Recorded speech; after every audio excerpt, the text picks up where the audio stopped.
Cette lettre, elle traduit sûrement l'inquiétude d'un certain nombre de pères synodaux. Peut-être que certains ont peur que les débats ne servent pas à grand-chose et que les conclusions soient déjà écrites. Peut-être qu'il y en a qui ont peur d'une certaine manipulation et que une majorité pèserait davantage. Donc voilà, il y a sûrement une crainte sur la qualité des débats et de ce qui va sortir du synode. Mais on pourrait aussi l'interpréter voilà, de manière positive. On dit, ah, tiens, il y a quelque chose qui bouge dans le synode et que finalement on n'est pas indifférent à ce qui se passe. Bon, et peut-être qu'un certain nombre de cardinaux voilà, se sentent un peu mis sur la touche ou que leurs positions ne sont pas assez entendues. Donc voilà, ça bouge. Alors, donc c'est une bonne nouvelle.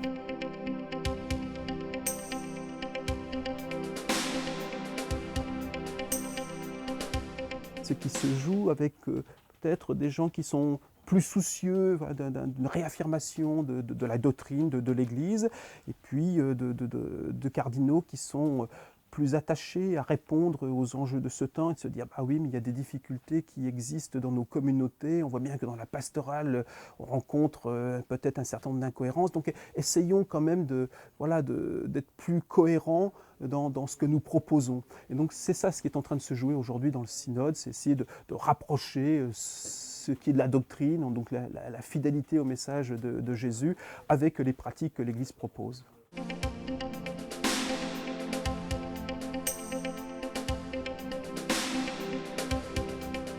Je ne ferai pas une comparaison de l'Église avec les sociétés contemporaines. Les lieux de délibération de l'Église sont très différents. Ce n'est pas un synode, ce n'est pas un sénat, ce n'est pas un parlement, ce n'est pas une majorité qui tend à s'imposer sur une autre. C'est un lieu où l'Église essaye de réfléchir à la fidélité de ce qu'elle propose, de son message, avec le message enfin, qui la fonde. Donc c'est un retour aux sources, c'est une réflexion commune, et c'est aussi pour ceux qui y participent un acte de foi. C'est aussi voilà, une responsabilité que ces gens portent ensemble. Et donc, le synode ne va pas voter en fin de session pour dire telle proposition est votée à 60% et c'est celle-là que l'on mettra en route.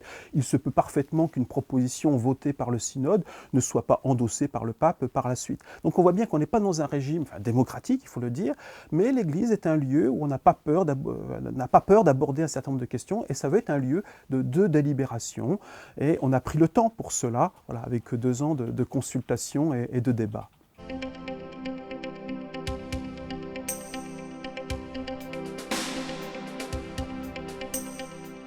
Avec 2 ans de synode, avec 2 ans de consultation, avec 2 ans de travail avec les communautés, les mouvements, les paroisses, voilà, on imagine mal que le peuple de Dieu ne soit plus consulté pour l'avenir lorsqu'il y a des questions un peu fondamentales qui se posent au sein de l'Église. Et donc il y a un véritable mouvement, une impulsion nouvelle qui a été donnée depuis 2 ans et on ne voit pas très bien pourquoi ça s'arrêterait et surtout, les gens seraient sûrement très frustrés que ça s'arrête en cours de route. Je crois qu'il y a vraiment un enjeu ecclésial, le peuple de Dieu a été pris au sérieux au cours de ces 2 dernières années et peut-être qu'il aura envie de s'exprimer sur d'autres sujets à l'avenir.